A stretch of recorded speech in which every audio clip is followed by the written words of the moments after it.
To receive the Knights of Honor, I think after attending it so many times as a young boy with my grandfather, then of course my grandfather receiving the award, it means a great deal to me and to my family. It's a place that has been very special to me growing up, as special to my family. So of course it's a great honor. Right. Well, what drew me back to Notre Dame was Gary Palladino. I get come back and given a speech to athletes currently at the school.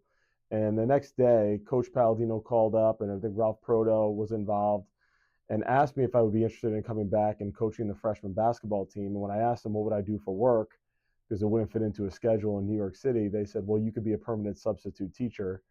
And of course, the pay wasn't great. But I was at a point where I think I was ready for a change early on. I knew I wasn't doing what I wanted to be doing.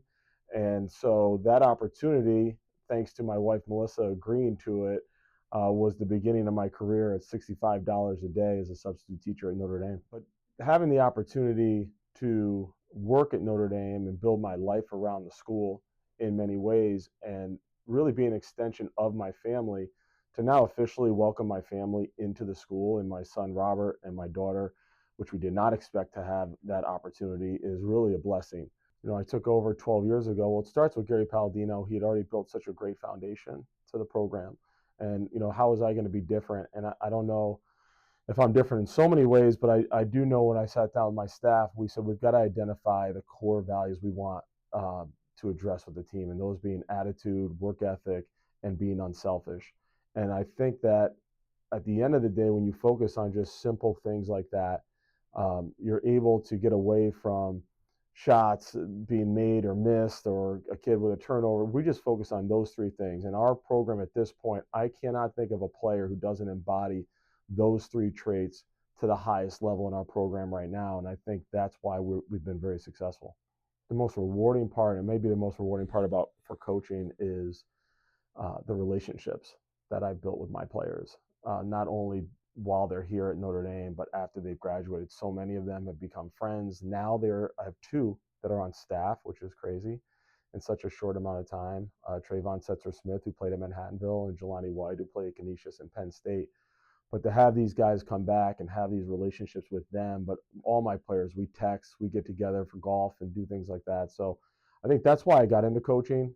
Going back to the original question, why you left finance and came into coaching, I think for me, it was having an impact on other people, just like my grandfather did when he raised me, and that always stood out. When we decided to go co-ed, of course, athletics becomes a very important part. In my tenure with girls athletics coming on board, it's very different now. My hope is that Notre Dame athletics continues to be one of the best athletic programs in the state of Connecticut, and even beyond that, as some of our programs start to travel nationally.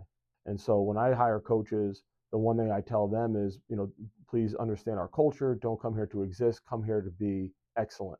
We want to win state championships. And then from that success, we want to teach the values in Notre Dame High School. Okay, I want to start out by thanking the most important person I'm going to thank, and that is my wife, Melissa. Your support over the last 22 years here at Notre Dame has been vital to my success. And as only you know, but everybody knows now, is I'm a high maintenance person at home.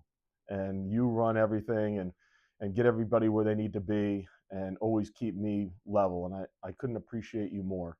My grandparents who introduced me to Notre Dame, they passed. I'm sure they would be proud of this moment. They'd be proud that my kids are here, Bobby and Annie. And thank you guys, too, for sacrificing time with Dad when I'm constantly going to work. To all my friends at Notre Dame High School, you know who you are. I can't list everybody because it'll take too long, except I have to say, Brian, especially you, as I know that's important to say. To the coaches at Notre Dame High School, you guys, your professionalism, your commitment to your programs makes my job easy. My assistant coaches, you do such a great job in helping our athletes develop in the Notre Dame basketball program. A special thank you there to Coach Griff, who does so much for me and for the Notre Dame basketball program. Coach Palladino for hiring me years ago, thank you. To President Curis for your support of Notre Dame athletics. It means a lot. Thank you for that. And to all the friends who are here tonight, from the garage, Pete Novak and Phil Biondi and all those guys, to my Orange friends in the community, to my college friends who I still go on a golf trip annually every year. Your support of my career and your interest in Notre Dame basketball specifically really makes me proud and means a lot to me. And lastly, to my players, I got into this years ago because I wanted to have an impact on young men and young athletes, and I had a passion for basketball. But ultimately, your impact on me has been far greater. My alums and my current players have made every day going to work really a joyful experience for me and fulfilling. I couldn't be prouder of all of you and your success, and I couldn't be more thankful to all of you for allowing me to coach you over these years. Thank you to everybody. Congratulations to the other honorees. Go Green Knights.